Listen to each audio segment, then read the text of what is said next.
नमस्कार दोस्तों, स्वागत है देहरादून स्टडी पॉइंट में आप सभी का। और मैं हूं दोस्तों मोहित सिंह रावत। उत्तराखंड इतिहास की जो हमारी महत्वपूर्ण सीरीज है उसी को कंटिन्यू करते हैं दोस्तों। पहली क्लास में इसका जो पार्ट वन था वहां पे हमने जो गोरखा शासन का पार्ट वन था वो डिस्कस किया था। अजय राव सर की बुक से हम आपको पढ़ाते हैं और उत्तराखंड ओपन यूनिवर्सिटी की बुक से। तो देखिए दोस्तों, पार्ट वन में हमने डिस्कस किया था, काफी डिटेल से डिस्कस किया था। और आज हम यहाँ पे पार्ट टू डिस्कस करने वाले हैं। देखिए दोस्तों, कल की क्लास में जो हमने डिस्कस किया था इसमें थोड़ा सा एक मिस्टेक हुआ था, उसे हम यहाँ पे सुधारते हैं। मिस्टेक दोस्तों यहाँ पे ये थी कि जो हवालबाग का युद्ध हुआ था ये हमने मोहनचंद के दिया था। तो प्लीज इसे करेक्ट कर लीजिए, महेंद्र चंद इसका सही आंसर है। और ये हम आपको जो इसकी पीडीएफ होगी जो हम आज शाम तक आपको हमारा जो टेलीग्राम चैनल है वहां पे दे देंगे, तो वहां से आप ले सकते हैं। तो देखिए दोस्तों, उल्कागढ़ का जो युद्ध हुआ था 1789 में, यह भी महेंद्र चंद लाल सिंह पराक्रम शाह के द्वारा हरदेव जोशी के विरुद्ध। और फिर हवालबाग का जो युद्ध हुआ था यह भी महेंद्र चंद और गोरखा के बीच में हुआ था। तो इसे आप सुधार कर लीजिए। और यहां तक हमने डिटेल से डिस्कस किया था दोस्तों, और इसके पीडीएफ आज आपको शाम को हमारे टेलीग्राम चैनल है वहां पे प्रोवाइड करवा देंगे। तो डिस्कस करते हैं दोस्तों आज की अपनी क्लास। लेकिन उससे पहले यदि आप चैनल पे नए हैं तो चैनल को सब्सक्राइब जरूर कर लें और लाइक वाला बटन तो जरूर प्रेस करें।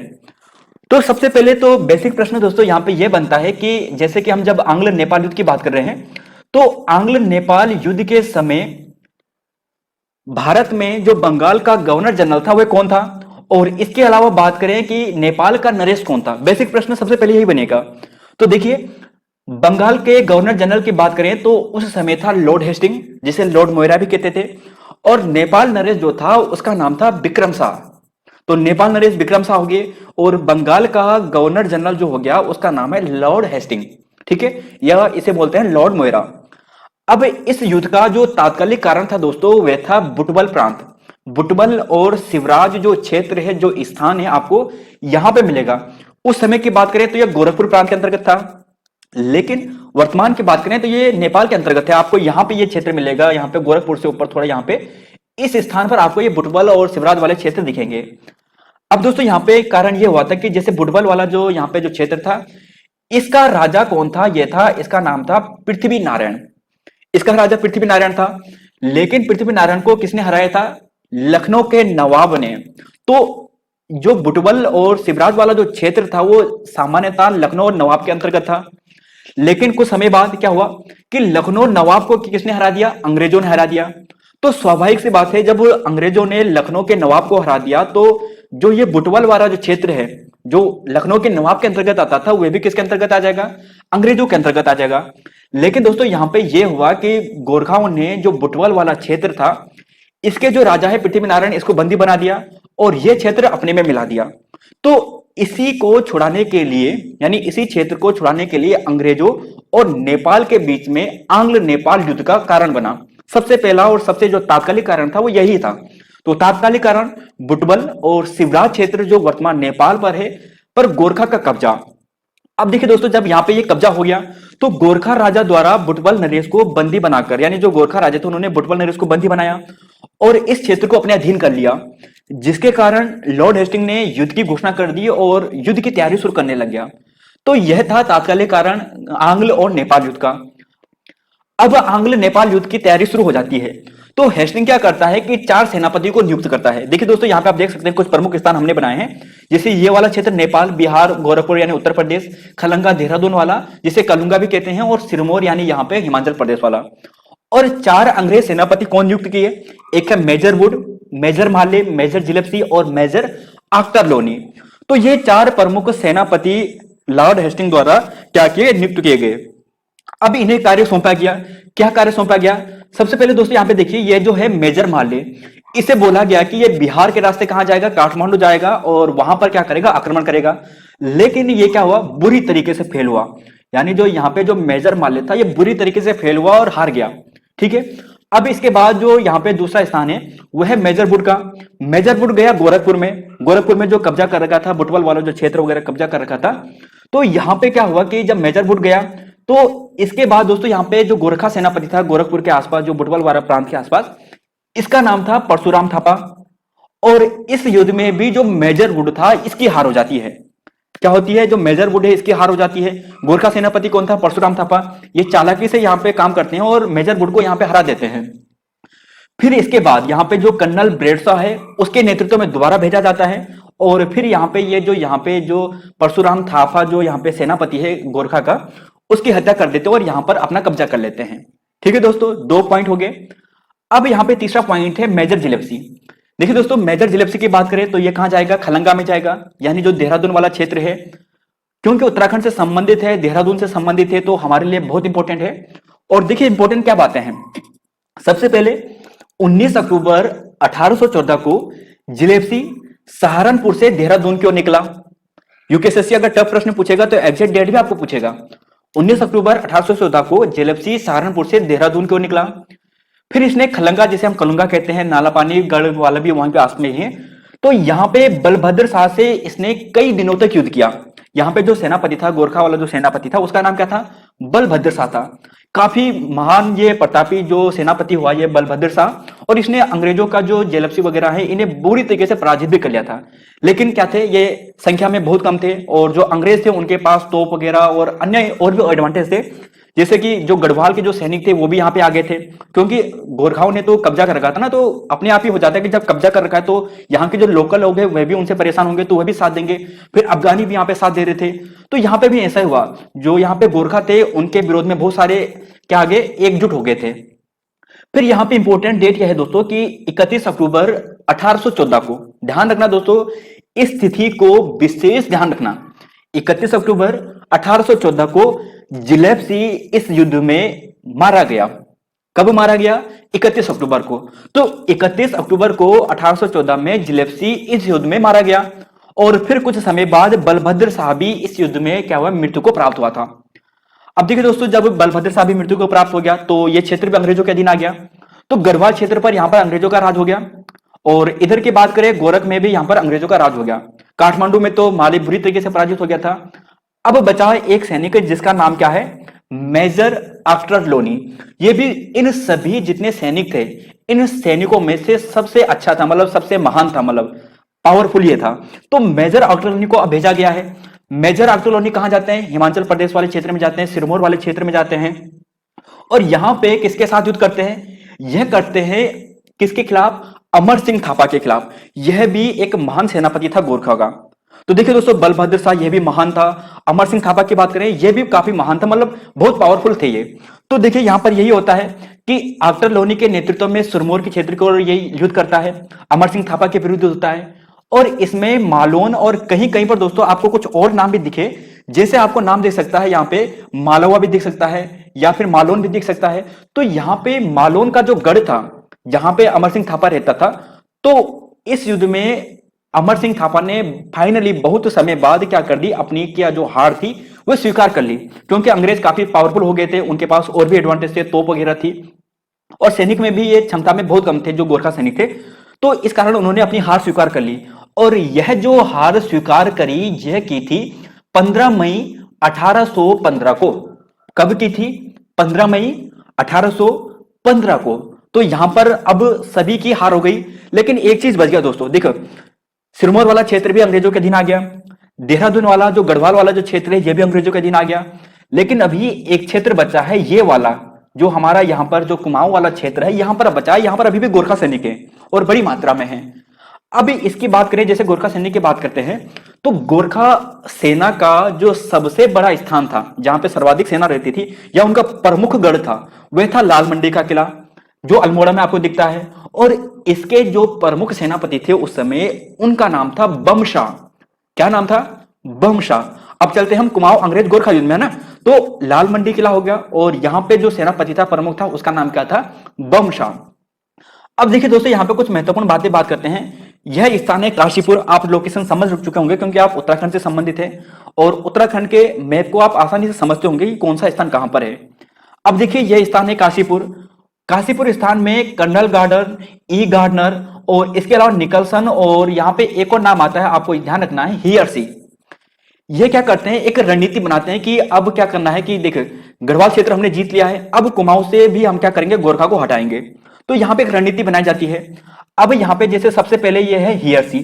हियरसी कहां पे जाता है, यहां पे जाता है, और एक युद्ध होता है, इसे कहते हैं कुसुम घाट का युद्ध। ठीक है दोस्तों, कुसुम घाट का युद्ध हियरसी और हस्तिदल चौतरिया के बीच में हुआ था। हस्तिदल चौतरिया भी इनमें से, जैसे अमर सिंह थापा महान जो सेनापति थे, ये से ये भी था, यानी ये भी काफी पावरफुल था। तो कुसुम घाट में हियर्सी और हस्तिदल चौरसिया के बीच में युद्ध होता है। और कर्नल गार्डन क्या करता है कि धीरे धीरे ऊपर की ओर बढ़ते हुए छोटे छोटे किले को बढ़ते हुए आगे की ओर बढ़ता जाता है, यानी दोनों तरीके से युद्ध करके लिए लड़ते हैं। अब हियर्सी चलता है, लेकिन दोस्तों यहां पे क्या होता है कि जो हियर्सी है उसे बंदी बना देते हैं। अब जब ये बंदी बन गया है तब उसके बाद एक और रणनीति बनती है, और यहां से जो दूसरा सैनिक है जिसका नाम क्या है, निकोलसन, ये जाता है। अब निकोलसन यहां पे जाता है और यहां पे कौन सा युद्ध होता है, इस युद्ध का नाम है गणनाथ का युद्ध। ध्यान रखना दोस्तों, इस युद्ध की तिथि आपको एग्जैक्ट ध्यान होनी चाहिए। क्या नाम है, गणनाथ का युद्ध। तो ध्यान रखना दोस्तों, गणनाथ का युद्ध कब हुआ था, गणनाथ का युद्ध हुआ था 23 अप्रैल 1815 को। 23 अप्रैल 1815 को गणनाथ का युद्ध हुआ था।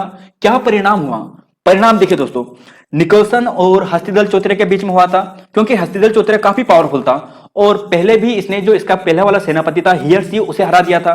तो हियर्सी की हार के बाद निकोलसन को दोबारा भेजा गया, ये थोड़ा आगे ये गणनाथ वाला जो क्षेत्र है, और वहां पे 23 अप्रैल 1815 को युद्ध हुआ, है ना। अब युद्ध होने के बाद निकोलसन और हस्तिदल चौतरिया, इनके बीच में युद्ध हुआ, और इस युद्ध में कौन मारा गया, हस्तिदल चौतरिया मारा गया। ध्यान रखना कब मारा गया, 23 अप्रैल 1815 को मारा गया। हस्तिदल चौतरिया की मृत्यु होगी, और यही इनमें से सबसे पावरफुल था जो अब बच गए थे।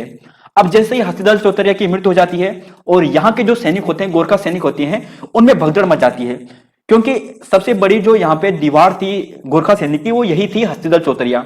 हस्तिदल चौतरिया मरता है तो फिर जो और सैनिक है उनमें भगदड़ मच जाती है। अब इनके लिए आसान हो जाता है, कर्नल गार्डन के लिए और भी सैनिकों के लिए। अब इनका टारगेट क्या है, इनका टारगेट बचा है अब लाल मंडी का किला। यहां से कर्नल गार्डनर भी जा रहा है और यहाँ पे ये थोड़ा आगे और बढ़ रहे हैं।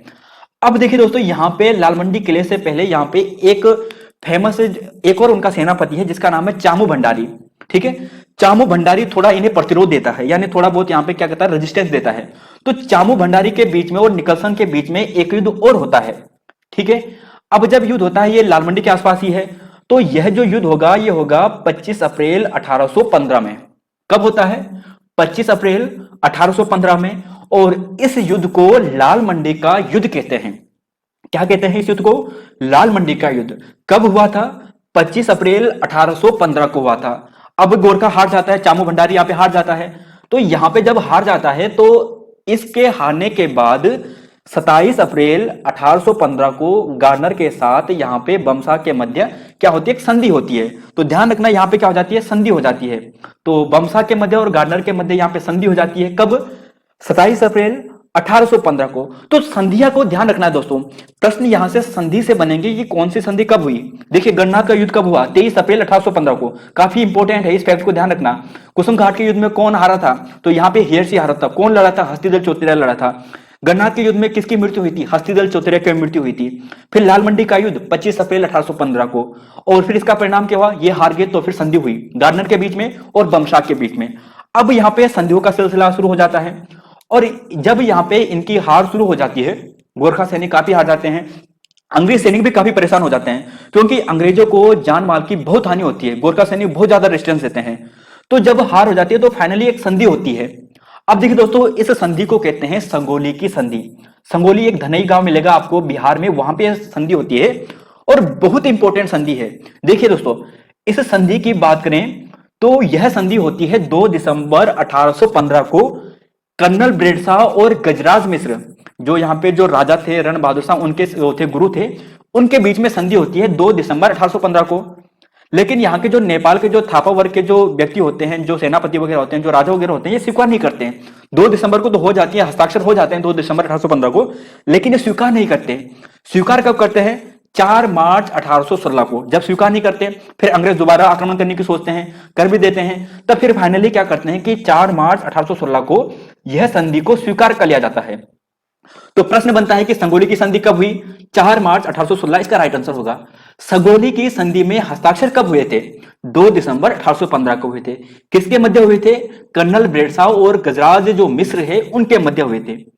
अब देखिए दोस्तों, एक फैक्ट यहां पे ध्यान रख सकते हो कि 1823 में संगोली की संधि को सतत शांति और मैत्रीपूर्ण संधि के रूप में आगे बढ़ाया गया। अब थोड़ा जब संगोली की संधि की बातें हुई, अंग्रेजों ने कुछ रियायतें दी उन्हें, नेपाली सैनिकों को, तब उन्होंने क्या किया कि धीरे धीरे जब मैत्रीपूर्ण संबंध बढ़े तो उन्होंने 1823 में क्या किया, इसे मैत्रीपूर्ण यानी सतत शांति और मैत्रीपूर्ण संधि के रूप में आगे बढ़ाने की कोशिश की थी। तो ये होता है दोस्तों सगोली की संधि, बहुत इंपॉर्टेंट है और एक ना एक प्रश्न आपको आने वाले एग्जाम में देखने को मिल सकता है। तो कुमाऊं में अंग्रेजों का शासन यहां पे शुरुआत हो जाती है। अब दोस्तों यहां तक हमने देख लिया है, अब थोड़ा कुछ और आगे बात करते हैं, बहुत महत्वपूर्ण फैक्ट है। देखिए दोस्तों यहां पे जैसे कि हमने पिछली क्लास में भी पढ़ाया था कि 1791 और 1792 में 1791 और 1792 में पहला गोरखा भू बंदोबस्त हुआ था। कब हुआ? 1791 में। और किसने करवाया था? जो पहला सूबा था जिसका नाम था सूबा जोगमल, उसने पहले करवाया था। आप यहाँ पे कुछ इंपॉर्टेंट बातें देख सकते हैं, यहाँ पे तो 1 रुपया टैक्स लिखा है, कहीं पर आपको अजय रावत की बुक पढ़ी हुई तो वहां पे 2 रुपया टैक्स है। तो देखिए दोस्तों ये थोड़ा अलग है, कुछ समझ में थोड़ा आता नहीं है क्योंकि अलग अलग किताबों में अलग अलग डेटा मिलता है। लेकिन कितना टैक्स था ये आपको जानने की जरूरत नहीं है, आपको केवल ध्यान रखना है कि यहाँ पे पहला भू बंदोबस्त कराया गया 1791-92 में कराया गया था और सुब्बा जोगमल के द्वारा कराया गया था। ठीक है दोस्तों, लेकिन इसके अलावा एक चीज आप यहाँ पे देखिए, गढ़वाल में 1804 ईस्वी में पहला भू बंदोबस्त कराया गया। ये तो कुमाऊं क्षेत्र में कराया गया था 1791-92 में, तो गढ़वाल में कब? 1804 में। अब एक चीज यहां पे देखिए, गढ़वाल में ही दूसरा भू बंदोबस्त 1811-12 में कराया गया गोरखाओं द्वारा। तो इंपॉर्टेंट फैक्ट है, इस चीज को जरूर नोट डाउन करें। अब दोस्तों थोड़ा आगे बात करते हैं, अब करते हैं हम गोरखा कालीन कर की बात।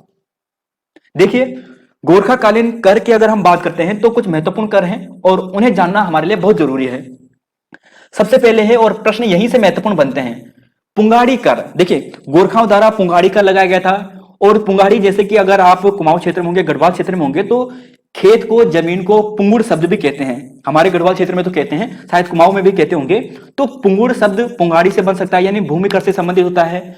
और इससे आप यह ध्यान रखना कि 1.5 लाख रुपए तक की आय होती थी पुंगाड़ी कर से, सर्वाधिक आय यहीं से हो गई। और इसी से सैनिकों का वेतन भी दिया जाता था। पुंगाड़ी कर सर्वाधिक आय यहीं से होती थी, लगभग 1.5 लाख रुपए, और सैनिकों का वेतन इसी कर से दिया जाता था। फिर दूसरा है यहाँ पे टीका वेंट। टीका तो आप सभी से समझ सकते होंगे, टीका यानी एक शुभ, जहां पे शुभ कार्य हो वहां पे लिया जाता होगा, शादी विवाह के संदर्भ में लिया जाता होगा। फिर तीसरा है सलामी कर। सलामी कर की बात करें दोस्तों तो यानी एक प्रकार का नजराना कर, किसी के नजराना करना, किसी को सलाम करना, उसके संदर्भ में। फिर तिमारी कर। तिमारी कर की बात करें तो यह कर सूबेदार से 2 आना रुपए और फौजदार से 4 आना रुपए लिया जाता था। पगड़ी, पगड़ी कर या पगड़ी कहें या पगड़ी कर कहें, यह कर लिया जाता था जमीन जायदाद लेने वाले व्यक्ति पर। जैसे कि किसी ने जमीन ले ली है, अब जो जमीन लेगा तो लेने वाले पर कुछ टैक्स लगता था, इसे कहते थे पगड़ी और पगड़ी कर। फिर है मांगा कर। यह काफी बार यूपीएससी ने पूछ भी लिया है कि मांगा कर क्या था। देखिए मांगा कर होता था कि जो प्रत्येक नौजवान है, जो बालिग व्यक्ति है, उससे लिया जाता था 1 रुपए सालाना टैक्स होता था। और मुख्यतः यह कब लिया जाता था? जब कभी युद्ध करना होगा तो उस समय यह कर लिया जाता था। फिर 7वां कर है यहाँ पे सुवांगु दस्तूर, जो 20 नाली जमीन पर 1 रुपया टैक्स लगता था। जो पहले भू बंदोबस्त में जब सुब्बा मल ने करवाया था, सुब्बा जोगमल ने, उस समय यह निर्धारित किया गया था 20 नाली भूमि पर 1 रुपया टैक्स, 20 नाली भूमि पर 1 रुपया टैक्स, सुब्बा जोगमल द्वारा यह करवाया गया था। फिर देखिए यह है मिझारी कर। अब मिझारी की बात करते हैं दोस्तों तो यह शिल्प कर्मियों और जागरिया जो ब्राह्मण हैं उन पर लगता था। शिल्प कर्मियों और जागरियों पर यह कर लगता था। और कल दोस्तों हमने एक चीज देखी थी कि जो शिल्प कर्मी है उन्हें क्या कहते थे गोरखा? वह कहते थे कामी कहते थे। क्या कहते थे? कामी। कामी कौन थे? शिल्प कर्मी थे। तो मिझारी कर हो गया। इसके अलावा थोड़ा और देख लीजिए, कुछ महत्वपूर्ण कर है, सभी कर को आप यहाँ पे कंप्लीट कर लीजिए। देखिए मरो कर, मरो यानी जिसका कोई भी अगर पुत्र नहीं होता था उस पर लगाया जाता था। रहता कर, यह काफी इंपॉर्टेंट है, यह कर जो कोई ग्राम छोड़ता था उस पर लगता था। बहता कर यानी जो संपत्ति छुपाता होगा उस पर लगता था। तो रहता कर जो ग्राम छोड़कर जाने वाला हो उस पर लगेगा, बहता कर जो अपनी संपत्ति छुपाता था उस पर लगेगा। फिर है मोकर, इसे ही घरई पिछाई कर कहते थे। डॉक्टर अजय रावत सर की बुक से दोस्तों हमारा ये रेफरेंस है। और यह जो लिखा गया है कि इसमें 2 रुपया टैक्स लगता था। ठीक है, 2 रुपए टैक्स लगता था। फिर है यहाँ पे तान कर, ये भोटिया जो बुनकर है उन पर लगता था। फिर देखिए दोस्तों यहाँ पे है अधनी दफ्तरी दर। अब देखिए अधनी दफ्तरी दर लगेगा जो राजस्व कार्य वाले जो कर्मी हैं उनके लिए लिया जाता था। खस जमींदारों से यह कर लिया जाता था। तो राजस्व का कार्य करने वाले राजकर्मियों के लिए खस जमींदारों से लिया जाने वाला कर दफ्तरी दफ्तरी था। फिर है जाना शून्य कर। देखिए जाना शून्य, जाना शून्य, जाना शून्य, यानी राज कर्मचारियों से लगान के संबंध में अगर हम कोई राजकर्मी है उसे हमने अपनी जानकारी लेनी है राजस्व से संबंध में, लगान से संबंध में, तो अगर हम उसे पूछते हैं तो उसके लिए हमें टैक्स देना पड़ता था। यानी ये वाला कर था। राजकर्मियों से लगान के संबंध में पूछने पर लिया जाने वाला कर जान्य शून्य कर्म था, यानी जान्य शून्य कर था। ठीक है दोस्तों। फिर है 15 कर है दोनिया कर। देखिए सभी कर को आपने ध्यान रखना है। सभी यहाँ पे जो 16 के 16 कर हैं इन सभी को याद करना है, काफी इंपॉर्टेंट है।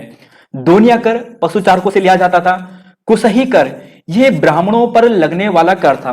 असल में दोस्तों ये जो कुसही कर है ना, कुसही कर जो कृषि करने वाले जो ब्राह्मण हैं जिनके पास जो जमीन होती थी बहुत ज्यादा मात्रा में होती थी उन पर लगाया जाता था और यह 5 रुपए टैक्स होता था, 5 रुपए कर।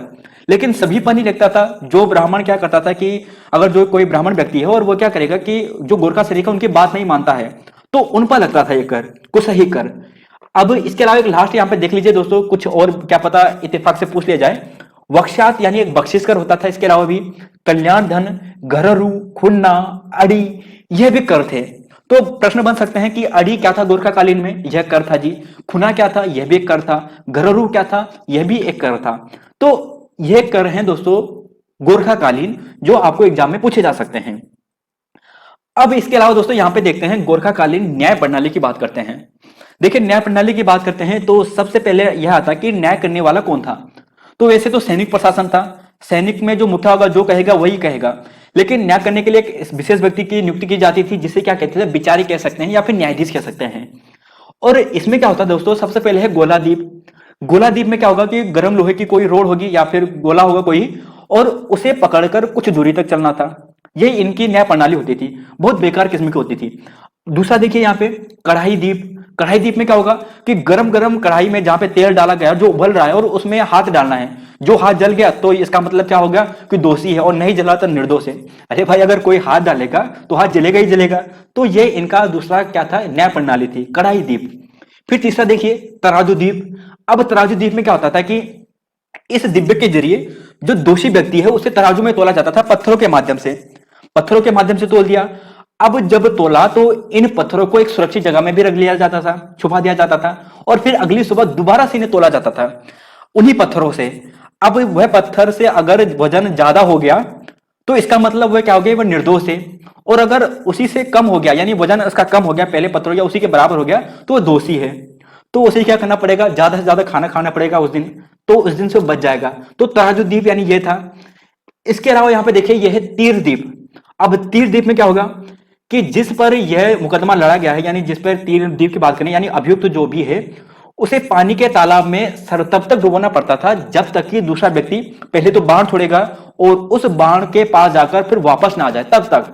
अगर आ गया तब तक इसकी मृत्यु नहीं हुई, इसका मतलब क्या हो गया, निर्दोष साबित हो गया। इसके अलावा एक और चीज है वह है बौ काटी हारिया द्वीप।